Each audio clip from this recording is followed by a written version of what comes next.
The Shadow and the Blade is dropping on December 12th, and soon we'll be unleashing our inner demons and a bunch of ninja rats across the Warhammer world. But the news keeps rolling in, and this video is all about campaign effects and start positions for the new Dark Elf and Skaven subfactions, and they are super interesting. So, let's dive right in, and first we'll be talking about Malus Darkblade, the Tyrant of Hag Grave.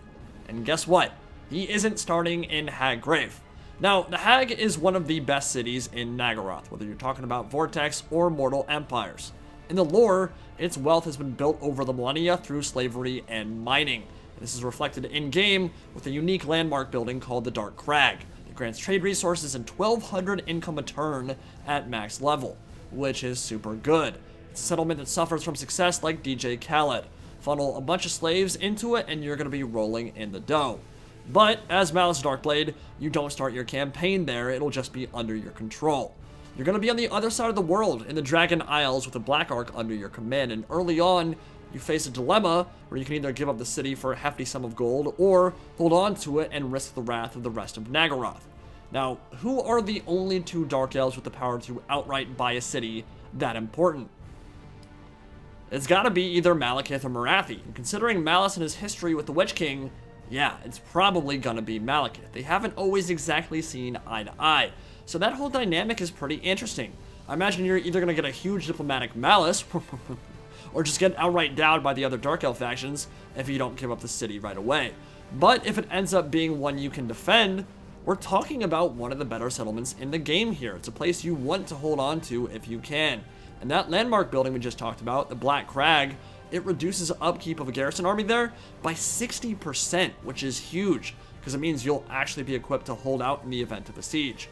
And though this won't come into play until later in the game, because it costs 12,000 Warhammer bucks, you can pull a Jurassic Park Druchii edition and plop a fat stack of Hydras and Charybdis and Medusa in the Hag, which is a great way to expand outwards on that side of the map, and you can have that stack instantly if you've got the money to afford it.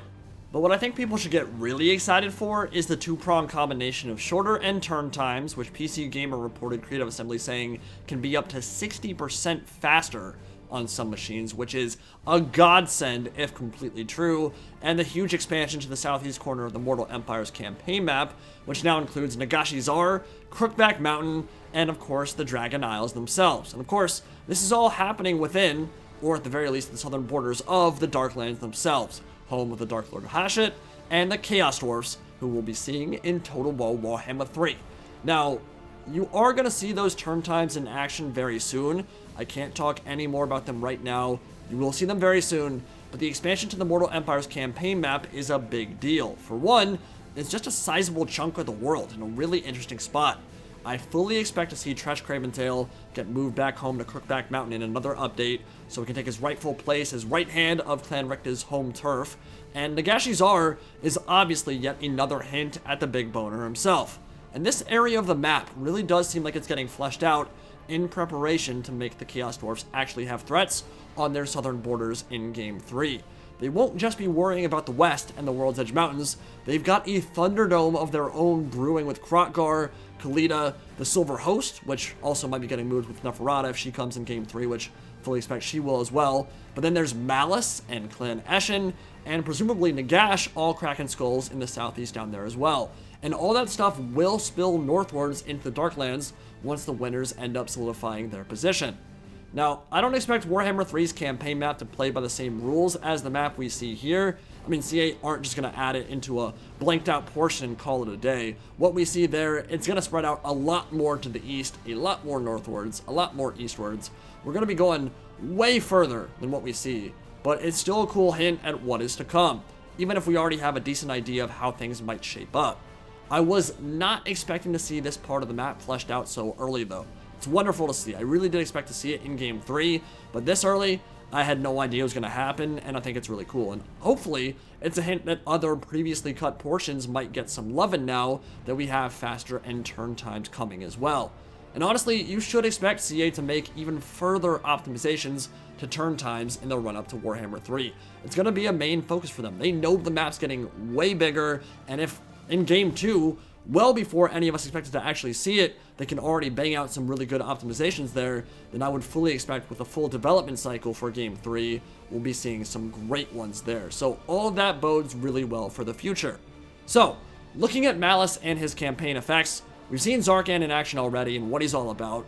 Gets some pretty brutal debuffs to replenishment for his forces when the demon is in control, but he becomes even scarier on the battlefield. And we've seen when you unleash him on the battlefield, he can straight up carry a game for you. He grants huge upkeep and cost reductions for Cold One Knights and Chariots and all that stuff, so if you like Dark Elf Cavalry, Mr. Darkblade will be your go-to, and that reflects his lore very well. When he leads the forces of the Hag in the novels, he's always leading the Cold One Knights into battle. And despite what the screen says there, Spite is indeed considered the runt of his litter, which he's kind of outgrown to an extent. I mean, even small Cold Ones in full plate weigh over a ton, and Spite is huge. But yeah, he is not larger than others of his kind. He's actually quite a bit smaller in the novels. But he makes up for that with his ruthlessness and his cunning. He is a ferocious little guy. And you'll actually begin your campaign in a military alliance with Nagorod, which should be interesting, because when Malekith presumably offers to buy it back from you, if you decline, that alliance will more than likely sunder, and I'm not sure if that will affect your trustworthiness or not. But from a gameplay perspective, you really don't want to be in a military alliance with Malekith, because he's going to pull you into every war in Nagoroth imaginable, and also make you go to war with the High Elves too. And the last thing you want to deal with is Azur stacks sailing to the Hag and the Dragon Isles, God forbid, just randomly out of nowhere and showing up in your grill. So definitely something to think about. Maybe another reason to keep the Hag rather than just sell it off immediately, so that alliance will break down rather than pull you into a bunch of wars over the course of your playthrough. Honestly, it's kind of why military alliances are garbage in the first place, right? Stupid allies will pull you into stupid wars for absolutely no good reason whatsoever. But yeah, his Warp Sword of Cain grants regeneration when in melee, your Cold Ones take 50% less attrition, and you get 20% weapon strength versus everyone and everything, because that's just how the Edge Lord rolls. Pretty interesting stuff. So, for Clan Eshin, you start in Araby, in the Vortex campaign, just across the Gulf from Tic-Tac-Toe in Araby, in the land of the Dervishes. In Mortal Empires, you're just north of Malus Darkblade in Noblor country, and that'll be another nod to the little green goblin cousins who will make up the slave hordes of the Ogre Kingdoms in Total War Warhammer 3. And hell, depending on the campaign map, we might even see Eshin move one more time to the far reaches of Far Cathay. Wouldn't that be interesting for the warriors of the Far East to deal with in the early game, or in the mid game should Clan Eshin get moved there in Warhammer 3? Only time will tell, but I do truly believe Cathay has a decent shot of making it into that game. Go watch my Cathay video if you haven't already. It outlines my thoughts about them pretty nicely, from why they should be in the game to why I think they will be. But we're talking about Eshin here and Deathmaster Snikch, the Sasuke of Warhammer Fantasy. Now, the Skaven are going full weeb in this update. No shame Naruto whatsoever. They've got the power of God and anime on their side, and their swarm of ninja vermin are gonna blot out the sun. And you're gonna need to fight in the shade here, because shurikens and slingers and all gutter runner and night runner equipment will get armor-piercing damage under Clan Eshin command, which is a gigantic faction-wide buff to those units. Gonna make Eshin build so much more viable, at least on the campaign side of things, even into the late game. Now, again, I've talked about it in multiplayer. Full Clan Eshin probably not gonna be the way to go, but it sounds like CA is going out of their way to make sure it's viable in your campaign playthroughs, which is awesome. I mean, armor-piercing, faction-wide for gunner runners and night runners is crazy strong, so I'm down with that, but it does come at a price, and that all non-Clan Eshin units are way more expensive now to recruit at the start. 200% upkeep on them, but that will likely be brought down depending on how you want to prioritize your shadowy dealings with the other Skaven clans.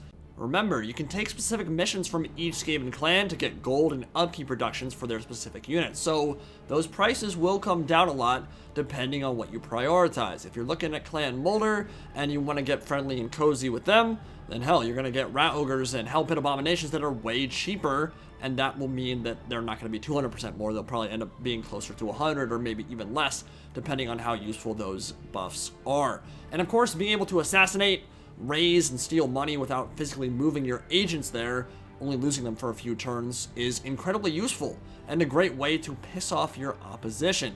They could be across the world. It could be the High Elves in Ulthuan while you're hanging out in the Dragon Isles, and if your Clan Eshin agent wants to assassinate one of their lords, just do it. They'll go under for a couple turns and they won't be available, but that's going to take way shorter amount of time than actually sailing your agent all the way over there. And then you got them right back and you've automatically killed their lord. That's going to be really nice.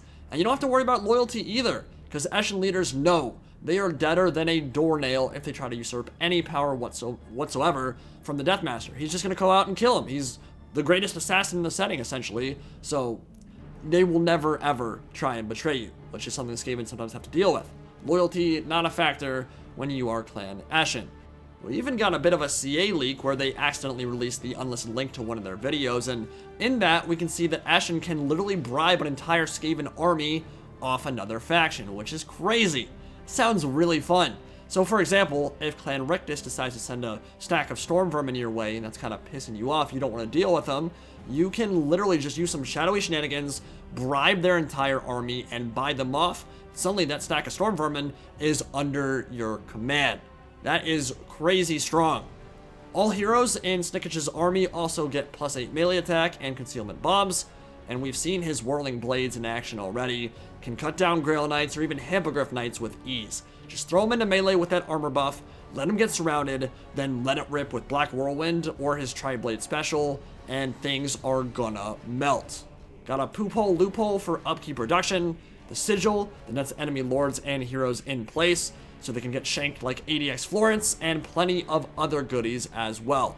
So, I don't know about you guys, but I am hype for these start positions, and not just for the new lords, but for Khalida and Kroq-Gar as well. It's really going to be a huge refresher to their campaigns too. Their Mortal Empire starts have immediately been made a hell of a lot spicier, and the Game 3 factions too are not going to be safe at their southern border at all. Chaos Dwarfs and Zarnagrund now have a lot more to think about. I fully expect to see the Dragon Isles move even further east when Game 3 comes out, but for now, it is all shaping up real nice. I like the location, I like how it's getting real spicy, and there's going to be quite a little Thunderdome brewing down there, which is going to make for some really interesting playthroughs. I'm excited to bring you guys a bunch of campaign footage. I will do that as soon as I can. Thank you all for the love and support. Keep checking back for more updates. Nurmagomedov that subscribe button if you haven't already, and get ready for The Shadow and the Blade coming on December 12th. See you guys soon.